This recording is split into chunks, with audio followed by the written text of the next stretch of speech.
সে ছিল এক বিস্ময়কর প্রাণী, অর্ধেক বাঘ অর্ধেক ঈগল।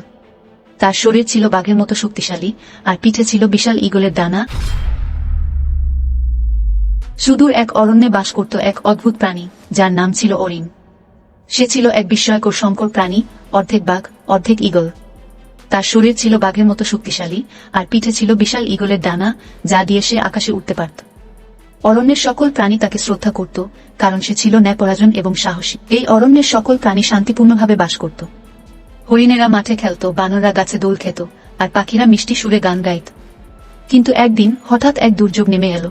অরণ্যে আগুন ধরে গেল। কেউ জানত না কিভাবে আগুন লাগল। ধোঁয়ার গন্ধে পশু পাখিরা আতঙ্কিত হয়ে ছোটাছুটি করছিল। অনেক গাছ পুড়ে যাচ্ছিল, নদীর পানি শুকিয়ে যেতে শুরু করেছিল।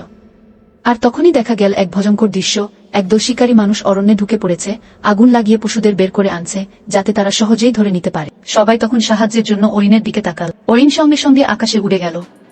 তার তীক্ষ্ণ ঈগল চোখ দিয়ে সে দেখতে পেল শিকারীরা গোপনে কৌশল করছে। সে দ্রুত নেমে এসে তার বিশাল গর্জনে পুরো অরণ্যকে সতর্ক করল। তারপর সে তার শক্তিশালী পায়ের আঘাতে মাটিতে ফাটল ধরিয়ে দিল, যাতে শিকারীরা দৌড়াতে না পারে। সে তার পাখার বিশাল শক্তি দিয়ে বাতাস বইয়ে আগুনের ধোঁয়া উড়িয়ে দিল।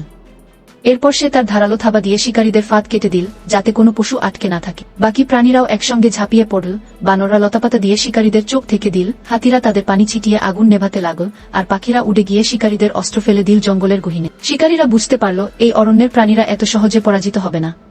তারা ভয়ে পিছু হটল। কিছুক্ষণের মধ্যেই তারা অরণ্য ছেড়ে পালিয়ে গেল। অরিন আর বাকি প্রাণীরা একসঙ্গে মিলে আগুন পুরোপুরি নিভিয়ে ফেলল। তখন সবাই আনন্দে চিৎকার করে উঠল, জয় হোক আমাদের রক্ষকের। সেই দিন থেকে অরিনকে অরণ্যের রক্ষক বলা হতো।